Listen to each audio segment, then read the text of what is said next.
Cabbage and beef is one of my favorite, and I just like making it.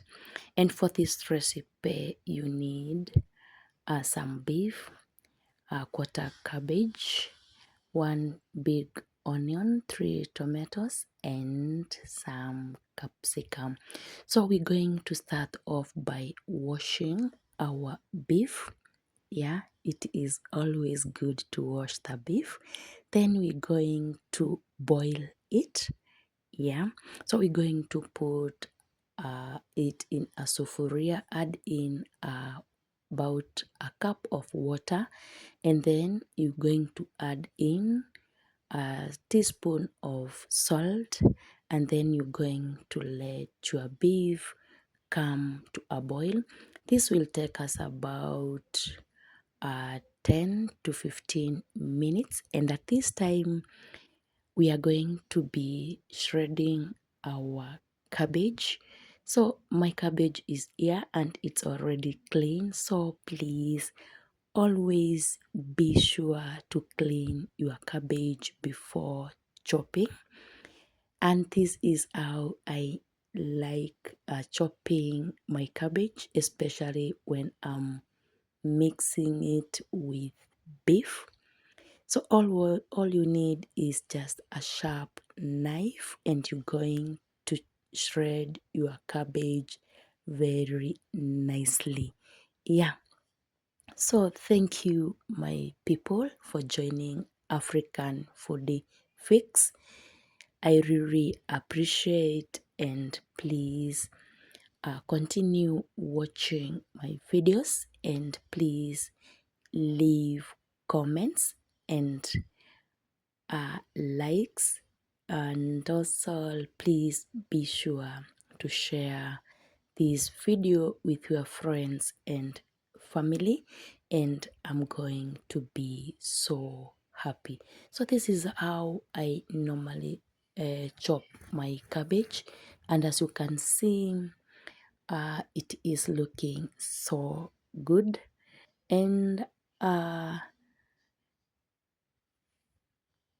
you'll find that the recipe is going to take very few minutes, and that is less than 20 minutes, and you're going to be through.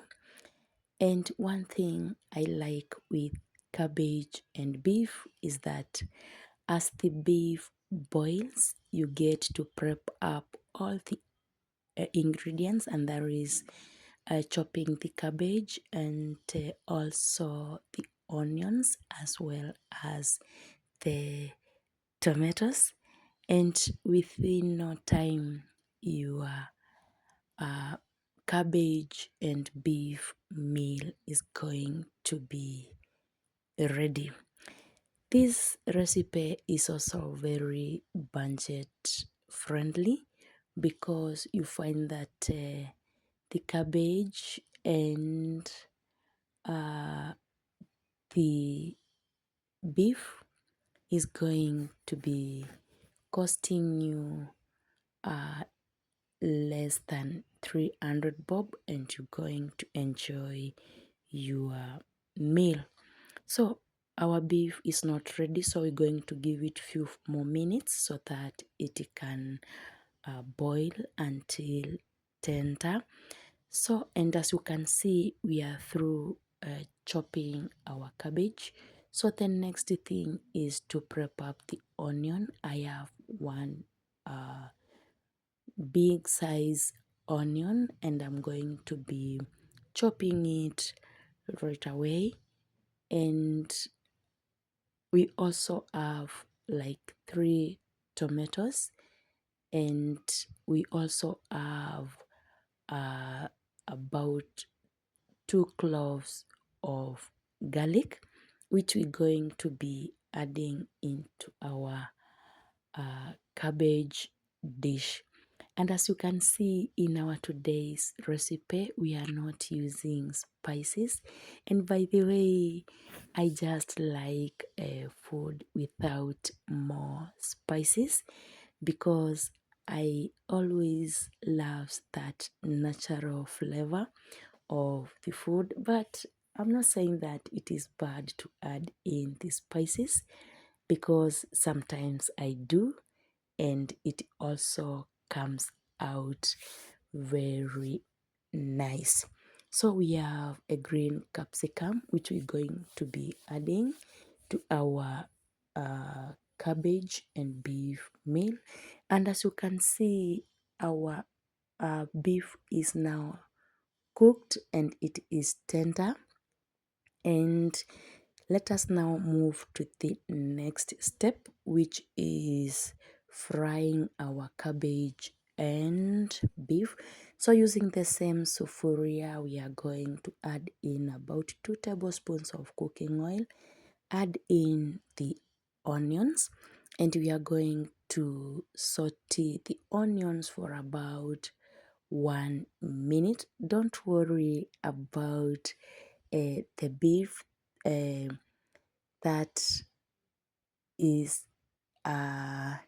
sticked in the sufuria, because it really adds a very nice flavor to our cabbage. You won't see it, it is not burning. This is not burning, by the way. So it is going to be so good. So we're going to add in the capsicum and then add in our boiled meat to the onions, and immediately we're going to add in some tomatoes, and we are going to add in a little bit of salt. Then we're going to cover the pot and cook until the tomatoes are soft. So we're going to stir in, and as you can see, it is looking very good. And this recipe is worth trying, so please be sure to try it out and you're going to love the outcome. Check the seasoning, and if it's perfect, you're going to add in the shredded cabbage. And when it comes to cooking cabbage, please do not overcook the cabbage. So we're going to add it, and once we stir it, we're going to give it 3 to 4 minutes, and it's going to be ready to serve. And as you can see, mine is almost ready, so I'm going to put off the flames, and I'm excited because the outcome is just awesome. And this is our cabbage we're going to enjoy with ugali.